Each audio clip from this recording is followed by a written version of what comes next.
கேள்வி ஒன்றாக இருந்தாலும் பதில் எப்படியா இருக்கான், ஆளுக்கு ஏற்ற மாதிரி மாறுபடும். நேரில் வந்துட்டால் என்ன பண்ணிடலாம், எல்லா கேள்வியும் கேட்டு தெளிவாக. அதுக்கு தான் சத் சங்கம். என்னுடைய நோக்கம் எல்லாம் மனிதர்கள் எல்லாம் மகிழ்ச்சியாக இருக்கணும், அவ்வளோதான். கட்டாயமாக நான் சாப்பிட்டு பேழ்கிறேன், ஒருவேளை நான் ஞானியாக இருக்க மாட்டேன் போல் இல்லையா. சாப்பிட்றது ஆணவம், மலம் கழிக்கிறது மலம். ஆணவத்தோடு ஒரு செயலை செஞ்சால் அது கழிச்சா என்ன இது மலம். இப்போ நான் பேசுகிறேன், கருணையாக ஆணவமா? எப்படி அப்பயே அவ்வளோ சீட்டு காலி ஆகுது. அப்போ புரிதல் அங்கே இருக்குது. ஒரு மரம் அல்லது ஒரு மலர் பூத்துருக்குது, அவ்வளோதான். ஒரு மலர்னா இருக்குது, பூத்துருக்குது. திமிரா அழகா பார்க்குறவங்க பார்வை போத்துது. காட்டில் ஒரு மலர் மறந்துருக்குது, பயனுண்டா? ஏன் அந்த வாசனை முறை பொறுத்து இல்லை, மனிதர்களுக்கு அது பயனில்லை. ஆனால் காட்டில் இருக்கிற விலங்குகளுக்கு, பறவைகளுக்கு, இல்லை அங்கே இருக்கிற புழு பூச்சிங்களுக்கு, அங்கே தேன் உறிஞ்சிற தேனீக்கு. அப்போ அந்த மலர் காட்டுக்குரியது, காட்டில் மலர்ந்துருக்குது. கரெக்டாக? நாட்டில் வளர்கிற மலர் நம்மளே கூட என்ன பண்ணுறோம், விவசாயம் பண்ணி மலர்களை. இப்போ ஞானிகளை விவசாயம் பண்ண முடியுமா, ஞானிகளை உற்பத்தி பண்ண முடியுமா? அதான் என் வேலை. இப்போ ஞானம்ன்றது ஒருத்தருக்கு இல்லை, எல்லாருமே ஞானத்தோடு இருக்கலாம். அப்புறமா ஏன் எல்லோரும் ஞானின்னு சொல்ல மாட்டேன்றேன்னா, ஆக மாட்டேன்றீங்க. சொல்லலைன்னே கோச்சிக்கிறான், ஏன்னா ஞானின்னு சொல்ல மாட்டேன்றான். ஃபோனை பண்ணி ஊரில் இருந்தால் கூட, ஐயா எனக்கு இது அதுவாக இருக்குமா? ஏன் எப்படின்னா இந்த ஆளுக்கிட்ட இருந்து என்ன பண்ணோம் நம்மளை நான் என்ன சொல்கிறேன், நீ உன்னை ஞானின்னு சொல்லிக்கிறதுல என்ன பிரச்சனை உனக்கு? அது நான் சொல்லணுமா? நானும் வெற்றிடத்தை பார்த்துட்டேன், எனக்கும் சூன்யம் புரிஞ்சிச்சின்னு சொல்கிறதுக்கு என்ன பிரச்சனை? நான் சொல்லணுமா? எனக்கு இப்போ புள்ளியாக தேர்த்து, கலராக தேர்த்து, ஓட்டமாக தேர்த்து நான் சொல்லணுமா? நீயே சொல்கிற வேண்டியதானே, நான் ஞானம் அஞ்சிட்டேன்ல. அது ஏன்னா எனக்கு பிரச்சனை இதுதாண்ணா இல்லை தானே? ஞானன்றது வெற்றிடத்தை பார்க்கறது மட்டும்தானா? ஒருத்தர் வெற்றிடத்தை பார்த்துட்டு எப்படி வாழ்வான்னு நினைக்கிறீங்க? ஆணும் இருக்கும் அவனுக்கு, அவன் செயல்கள் எப்படி இருக்கும்? அங்கீகாரம் கேட்பான். யாரோட அங்கீகாரமும் கேட்கும்போது என்ன ஆகிட்டான், அசிங்கம். அங்கீகாரம் கேட்கும்போது என்ன ஆச்சு, அசிங்கம். அங்கீகாரம் கேட்டு வாங்குங்கிறவன் அவனை எப்படி பார்ப்பான்? புரியுதுங்களா? இப்போ ஞானிகளுக்கு ஆணவம் இருக்குமானா இருக்காது. ஒத்துப்பியா என்ன? அப்போ நீ ஏன் இவ்வளோ பேசுகிறேன்னு கேட்க மாட்டியா? உன்னை பார்த்தா ஆணவம் இல்லாத மாதிரி சொல்லவே சொல்ல மாட்டேன். என் செயல்கள் ஆணவமாகிற மாதிரி இல்லையா? நான் பேசுகிறேன் திமிராகிற மாதிரி இல்லையா? நான் குடிப்பேன் அப்படின்றது திமிர் தானே.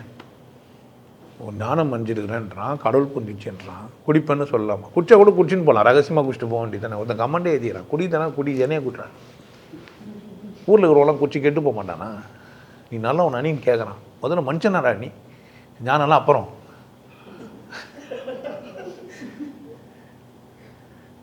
புரியுதா? இப்போ நான் ஏன் நான் குடிப்பேன்னு சொல்கிறேன்? நீ குடிக்கிறதுக்கா இல்லை நான் குடிப்பேன்னு சொல்கிறதுக்கா? நான் ஏன் குடிப்பேன்னு சொல்கிறேன்? நான் குடிக்கும்போது பார்த்துட்டு நான் குடிக்க மாட்டேன்னு நம்பிட்டேன்னா என்ன ஆகும் பிரச்சனை? ஐயோ இருந்தாலும் குடிப்பான் போலேன்னு முதல்ல சொல்லிட்டு என்ன பண்ண மாட்டேன்? அப்படி ஒரு கேள்வி உனக்கு. ஆராய்ச்சி பண்ணுவ? எப்போ ஆராய்ச்சி பண்ணுவ?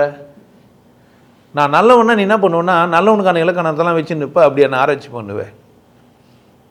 அப்புறம் அதை சொல்லிட்டு என்ன பண்ண மாட்டேன், நீ ஆராய்ச்சி பண்ண மாட்டேன். புரியுது என்ன சொல்ல வரேன்ட்டு? அப்போ ஞானிகளுக்கு ஆணவம் இருக்குமானா இருக்காதுன்றது தான் சரியான பதில். ஆனால் எப்படி ஒத்துப்ப? மலம் இருக்குமானா இருக்காது. மலம்னா என்ன? ஆணவம், கண்மம், மாயை மூணு அது பேர் என்ன? மனம். ஆணவ மனம் இருக்காது, கரும மலம் இருக்காது, மாயை மலம் இருக்காது. மலம் மறுத்துட்டவன் தான் அவன் தான் ஞானி. இப்போ கக்கா போகிறதும் மலம் தானே. நம்ம மலம் மறுத்துட்டேன்னா ஏன் காலையில் கக்கூசுக்கு போகிறேன்னு கேட்டால் நான் என்ன பண்ணுவேன்? இப்போ நான் ஞானிங்க, நான் மலம் அறுத்துட்டேன், எனக்கு மலமே இல்லைன்னா அவன் ஓட்ட என்ன பண்ணுறேன்னு கேட்க மாட்டியா? ஏன் உன் புரிதல் எங்கே நிற்கிது? உன் ஆணும் என்ன நினச்சிங்கிற? இப்போ நீ எவன் ஒருவன் யாருடைய அங்கீகாரமும் வாங்காமல் நான் தன் செயலை தனக்கு சரின்னு செஞ்சுக்கிறானோ அவன் யார் தான்? ஞானி தான். அவன் பயிற்சியெல்லாம் கற்றுணும், தியானம் பண்ணணும், ஒன்றும் தேவையில்லை. ஞானத்தோடு வாழ்வது என்றால் என்ன? அஞ்சறிவுடன் நீ எப்படி தான் வாழ்ந்த? ஆறாவது இல்லை யாருன்னா என்ன ஞானின்னு சொல்லுவாங்களான்னு கேட்குறேன். சார் என்னை ஞானி என்னங்க, நான் குசூரத்து இல்லை, நீ என்னை ஞானி என்னப்பா, கண்ணு பாரு இமைக்கத்தே இல்லை, ஞானி என்னங்க தாடி பாரு பெருசாக வச்சுருக்கிறேன், என்னை ஞானி என்னங்க நான் என்ன பண்ணுறேன், சச்சங்க நடத்துகிறேன், என்னை ஞானி என்னங்க நான் புக்கு எழுதிக்கிறேன். புரியுது என்ன சொல்கிறேன்? என்னை ஞானி என்னங்க நான் என்ன பண்ணுறேன், உங்களுக்கு ஆசீர்வாதம் பண்ணுறேன் சாக்ஸ் போட்டுக்கின்னு. என்னை ஞானி என்னங்கோ சிவகலம் சக்தி கலெல்லாம் இருக்குது, அது இழுக்குது தள்ளுது, ப்ளீஸ் என்ன பண்ணுங்க ஞானி என்னங்கன்றதுக்காக ஒருத்தனை என்ன பண்ணுகிறான், பிச்சை எடுத்துட்டு திருக்கோயிலை கட்டு போயிடறானு. என்ன இதெல்லாம் என்னத்துக்கு? நான் உங்ககிட்ட அங்கீகாரம் வாங்குறதுக்கெல்லாம் பேசலை, நான் கொண்டாட்டமாகவும் சந்தோஷமாக இருக்குது பேசிக்கிறேன். செயல் எப்படி இருக்குண்ணா, உன்னை திருப்தி பத்துறதுக்கு தான் நீ செய்யணும். எந்த செயலும் சாப்பாடு எதுக்கு சாப்பிட்ற, யாரை திருப்தி பத்த, பொண்டாட்டி திருப்தி பத்த சாப்பிட்டுங்கிறன்னா யார் என்ன தப்பு, யார் தப்பு? பொண்டாட்டி திருப்தி பத்த சாப்பிட்ணுமா இல்லை இன்னும் உன்னை திருப்தி பத்த சாப்பிட்ணுமா? நீ திருப்தியாக சாப்பிட்டாவே உன் பொண்டாட்டி திருப்தி ஆகிடுவா, சரியா? இல்லை பொண்டாட்டி அது தெரியும், சனியா என்ன பண்ணுறது, நமக்கு தான் தெரியுமா, உப்பிடாம தான் செஞ்சோம், நல்லா இருக்குதுன்னு போய் சொல்கிறான், அரையும் குறையமாக இருக்குதுன்னு யாருக்கு தெரியா? நீ நடிக்கிறேன்னு யாருக்கு தெரியா? வானா வானான்னு சோறு தோன்றிய என்ன அர்த்தம்? நல்லா இல்லைன்னு வர சாப்பிட்டுக்கிறேன், வாயில் வைக்க முடியல, நல்ல வேலைன்ட்டு இன்னும் வர எடுத்து வாயில் வச்சுக்கிறேன். என்ன புரிஞ்சுக்க அவங்களுக்கு? இந்த நாய் எப்படி ஏமாத்துது நம்மளை, நல்லா செம்ம சோறு தூந்துன்னா அப்போ நல்லா இல்லையம்மா தூந்து. சில பேருக்கு அவனுக்கே புரியாது, தெரியாது, எனக்கு சாம்பார் பிடிக்காதுன்னு சொன்னு இருப்பான், அதுதான் நிறைய சாப்பிட்டுன்னு இருப்பான். பொண்டாட்டி தெரியும் எனக்கு என்ன பிடிக்குதுன்னே தெரியாமல் சாப்பிடுங்க. கரெக்ட் தானே? தெரிஞ்சிருமா இல்லையா? இருக்கே கூட வாழ்றவங்களுக்கு கண்டுபிடிச்சிருவாங்க. ஸோ அப்போது ஒரு ஞானிக்கு ஆணவம் மானவம் இருக்குமானா இருக்காது. ஆனால் ஞானியை பார்க்குற சக்தி உனக்கு இருக்குதான்னு கேட்குறேன் நான். ஒரு நியாயம் உன்னால் ஞானின்னு பார்க்க முடியுமா? அது நாயின்னுவேன். ஆக்சுவலாக அது வேலை வாங்கினுக்குது, அது கட்டி போட்டு அது பீயை கவர் போட்டு வாரி அதுக்கு பணிவிடை செஞ்சுன்னுக்கிற. நீ எப்பேற்பட்டால அது எப்பேற்பட்டாலே அது கை காலையில் நீ தான் என்ன பண்ணிக்கிற, அதை தேய்ச்சி குளிப்பாட்டி பால் தட்டுனுக்கிற. யார் யாரை வேலை வச்சுங்க வேலை வாங்கினுக்கிறாங்க? ஒன்று அது பராமரிக்குதா, அது நீ பராமரிக்கிறியா? ஆனால் சொல்லிக்கிட்டுண்ணா நாய் நான் வளர்க்குறேன்ட்டு நாய்ங்கெல்லாம் சேர்ந்து ஒரு மாநாடு போட்டு சொல்லின்னு இருக்கோம். இந்த மனுஷ பயல்கள்லாம் என்ன தான் நம்மளை வளர்க்கறதுக்கு தான் பிறந்துக்கிறானுங்க. கடவுளுக்கு அது தனியாக அது பாஷையில் மாத்திரம் சொல்லின்னு இருக்கோம். என்னன்ட்டு இவனுக்கு பின்ன பாவ விமோச்சனம் கொடு கத்தாவேன்ட்டு. புரியுது என்ன சொல்கிறேன்ட்டு? ஆணவத்தோடு செயல்படுறாரா இல்லை செயல்படுறாரா யாருக்கு தெரியும்? அவருக்கு தான். ஒரு மாடை அறுத்து கறியை வெட்டுறாருல, அவர் ஆணவத்தோடு செயல்படுறாரா? மாடை இருக்கிறவர் எதுக்காக மாடை இருக்கிறாரு? ஐயோ இவ்வளோ பெரிய ஜீவராசி, பசுவதை சட்டம் பிஜேபி போட்டுரும், அது நம்ம என்ன பண்ண இப்போத்துலேருந்தே பசுவெல்லாம் அறுக்கக்கூடாது. ஏன் உள்ளவர் ஏன் அறுத்துக்கு அறுகிறாரு? திமிரா? ஏன் மாடு அறுக்கிறான் ஒருத்தன்?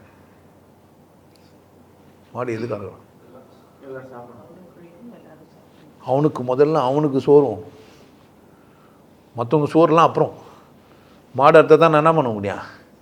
வாழ முடியும். அவனுடைய வாழ்க்கையின் ஆதாரமே எது தான்? மாடு அறுக்கிறது தான். நீ எப்படி பார்க்குற அவனை? கொடிய பாவி மாடு உனக்கு எவனை கற்றுக் கொடுத்துட்டான், அவன் மண்டியில் ஏதோ விஷம் ஆயிடுச்சு, அவனை என்ன பண்ண முடியல உன்னால்? ஒரு ஞானி அப்படி பார்க்குறது இல்லை. அவனுக்கு புரியுது, அவன் பசிக்கு அவன் என்ன பண்ணுகிறான். ஒவ்வொரு செயலும் எதுக்காக செய்யப்பட்டிருக்குது? அவன் தேவைக்கு செய்யப்பட்டிருக்குது. இப்போ என்ன பிரச்சனை, அவன் தேவைக்கு தான் செய்கிறான்னு தெரியாமல் செஞ்சுக்கிறான்.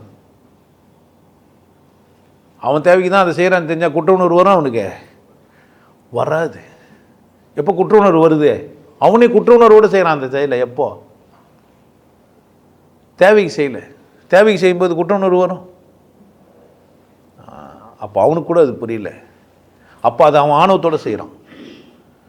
புரிஞ்சு செஞ்சால் எப்படி செய்கிறான்? இதான் எனக்கு வாழ்க்கைன்னு புரிஞ்சவன் ஆணவத்தோடு செய்கிறானா? இல்லை. புரியாதவன் செஞ்சால் எப்படி செய்கிறான்? ஒரு செயல் தான். புரிஞ்சவன் செஞ்சால் ஆணவம் இல்லாமல் செய்கிறான், புரியாதவன் செஞ்சால் ஆணவத்தோடு செய்கிறான். சாப்பிட்டா சிரிச்சிக்கும், புரிஞ்சிச்சனா எதோ ஒன்றா சாப்பிடுவான், சிரிக்கக்கூடியதெல்லாம் சாப்பிடுவான். புரியல என்ன பண்ணு வைப்பான். பிரித்து பார்க்குறது எங்கே? எப்போ ஒன்று பிரித்து பார்த்தான்? பகுத்தறிவுன்னு ஒன்று வந்ததுனால. இப்போ பகுத்தறிவு வச்சு நான் ஆணவத்தோடு இருக்கிறானா ஆணவம் இல்லாமல் இருக்கிறானா?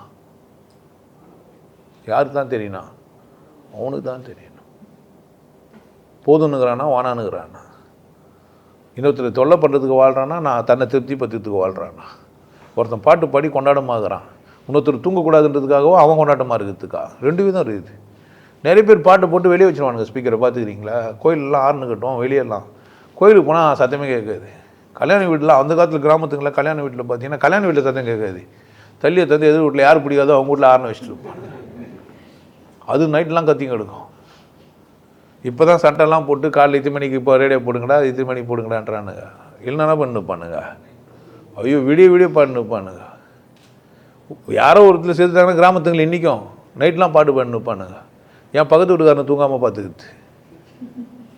இப்போ ஆணவத்தோடு செய்கிறாங்களா, எப்படி செய்கிறாங்க அதை? ஆனால் ஞானம்னா இல்லை, கொஞ்சம் கூட அதில் விஷங்க தன்மை இருக்காது. ஆணவம் வராது, எந்த செயல்பாடில் என்ன வராது. ஏன்? அவர் கொண்டாடுறாரு, அது உங்களுக்கு பிடிக்கல. அவர் என்ன பண்ணுறாரு? கொண்டாடுறாரு. மதுவை அவர் கொண்டாடுறாரு, உங்களுக்கு பிடிக்கல. அவர் அவங்க அவங்க அவங்க சீடர்களை அவர் கொண்டாடுறாரு, அது உங்களுக்கு என்ன பண்ணல, பிடிக்கல. சீடன் தேடுறான் குருவை கூட கிடைக்கிறது ஒரு சந்தர்ப்பம் கிடைக்குமான்ட்டு.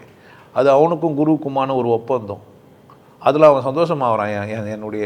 என்னை கடவுள் தேடி வந்த ஒரு ஜீவன் என்னை கூட சந்தோஷமாக இருக்குதுன்னு அவன் கொண்டாடுனுக்கிறான். பார்க்குறவன் என்ன ஆகிறான்? வைத்தறிச்சல். ஆணவம் ஒன்று தான் சொல்லுவான். ஸோ மொழி எப்படி மொழி பெயர்த்துக்கலாம்? அதனால் ஆணவமா இல்லையான்றதுலாம் யாருக்கு தான் தெரியும்? அவருக்கு தான். ஆனால் அசல் ஞானி ஒருத்தர் ஆயிட்டாரு அப்படின்னா உண்மையிலே அவருக்கு ஆணவம் இல்லை. வீடியோ ஷேர் பண்ணுறாரு, போஸ்ட்டு ஷேர் பண்ணுறாரு, நம்ம இவ்வளோ பேர் பண்ணுறதுக்காக பண்ணார்னா ஆணவம். ஒரு நல்ல மனுஷன் ஒரு உண்மையை சொல்கிறான், 4 பேருக்கு போய் சேரணும் பண்ணார்னா என்ன ஆகுது? அதில் ஆணவம் இல்லை. இதுதான் ஞானத்தோடு வாழ்கிறது. புரியுதா? என் மனைவி செஞ்சிட்டாலேன்னு சாப்பிட்றது இல்லை, எனக்கு ஏற்ற மாதிரி வர செஞ்சுக்கிறாளேன்றது. புரியுதா?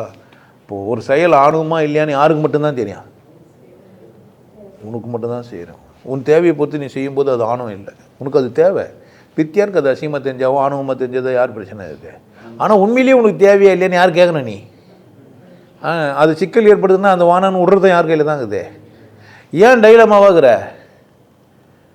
ஏன் குற்ற உணர்வோடும் அப்படி இப்படிமா செய்கிற? ஒரு செயல் தானே அது, செயல், அவள் தான். அது சரி தப்பு நல்லது கெட்டது சொர்க்க நரகம்லாம் கிடையாது. எனக்கு திருப்தி ஆகுது செஞ்சுக்கிறேன், எனக்கு திருப்தி இல்லை வானா.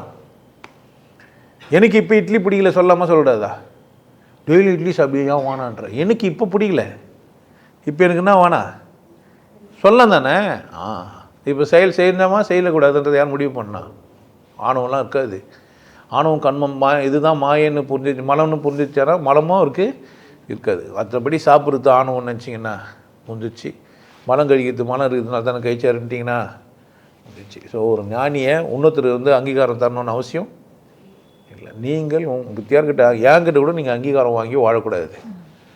நான் எதனா பண்ணுவேனான்னு என்கிட்ட என்ன பண்ணக்கூடாது? டான்ஸ் ஆடிலாம் கட்டக்கூடாது. உனக்கு நிறைவாக இருந்தால் அதை செய்யலாம், என்ன பண்ணாத. சத்சங்கம் வராத, உனக்கு பிடிக்கலன்னா என்ன பண்ணாத, வராத. அப்போ தான் அது ஞானத்தோடு இருக்குது. உனக்கு பிடிச்சதுன்னா வராமல் இருக்காது.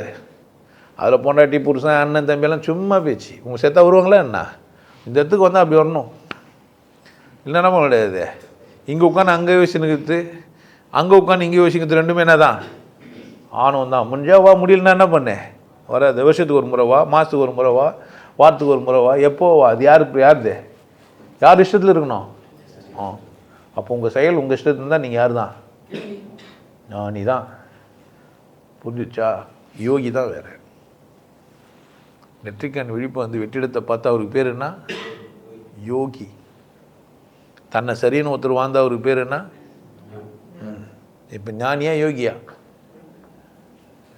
ஒரு யோகி முழு ஞானியாக முடியாது. யோகி இல்லாமல் ஒருத்தர் முழு, ஏன்னா எனக்கு அந்த பக்கமே தெரியாது, வெற்றிடமே தெரியாது, எப்படி ஞானியாக முடியும்? புரிஞ்சிச்சா? மற்றத்துலலாம் நிறைவாயிடலாம், மற்றத்துலலாம் நிறைவானியான்னு கேட்குறேன் நான். புரியுதா? ரெண்டுக்கு வித்தியாசம். யோகிக்கு ஞானிக்கு வித்தியாசம் தெரியுதா? இப்போ ஞானினா தியானம் பண்ணுறவரெலாம் கிடையாது. யார் அவர்? தினம் தியானம் பண்ண வேண்டிய அவசியம், புக்கை படிக்க வேண்டிய அவசியம், மந்திரங்கள்லாம் தெரிஞ்சுக்கணுன்ற அவசியம் ஏன்? அவர் செயல் அவருக்கு எப்படி இருக்குது? பா, இவ்வளோதான். ஆனால் யோகா அனுபவம் அது வேறு, சரியா? அதனால தான் இது யோக குடில், யோகா அனுபவத்தை தரும். ஞானம் படித்து நீங்கள் யோக குடியில் வர வேண்டியது என்ன ஆயிடலாம்? என் பேச்சை கேட்டு நீங்கள் ஞானமாக ஆயிடலாம். என்ன ஞானமாக பேசுகிறேன்னு கேட்டு நீ என்ன ஆயிடலாம்? ஒரு ஊசியில் நூல் கோக்க கற்றுனா நீ ஞானம் ஆயிட்டீங்க. எதில்? ஊசியில் நூல் கோக்கத்தில். புரியுதா? அதில் நீங்கள் மாஸ்டர் ஆகிட்டீங்க. உங்களால் ஈஸியாக என்ன பண்ண முடியும்? அவ்வளோதான். அதனால் ஆணவம் கண்மம்லாம் யாருக்கு இருக்காது? இருக்காது. உங்களுக்கு எல்லாருக்கும் ஒரு விஷயம் சொல்கிறேன். ஆனந்த வாழ்வு அப்படின்ற ஒரு கோர்ஸ் யூடியூப்பில் போட்டு வச்சு, ஹாப்பி லைஃப் கோர்ஸ். நீங்கள் மெம்பர் ஆனீங்கன்னா அந்த ஆனந்த வாழ்வு கோர்ஸை நேரடியாக நீங்கள் யூடியூப்பில் பார்க்கலாம். கட்டிட்டு நீங்கள் ஃபேமிலியாக டிவியில் போட்டுனா பண்ணலாம். எல்லாரும் ஃபேமிலியாக போட்டு பார்க்கலாம். ஒருத்தர் தான் சப்ஸ்கிரைப் பண்ணீங்க, 5 பேர் 6 பேர் என்ன பண்ணலாம்? நீங்கள் அதை பார்க்கலாம். வாய்ப்பு பயன்படுத்திக்க பாருங்க. நல்லா இருங்க, சிறப்பாக இருங்க, கொண்டாட்டமாக இருங்க. உங்களை நீங்கள் மதிப்பு மிகுந்தவராக மாற்றுறது உங்கள் கையில் தான் இருக்குது. நல்லா இருங்க. நான் ஒரு வாய்ப்பு என்னை பயன்படுத்திக்கலாம். நல்லது.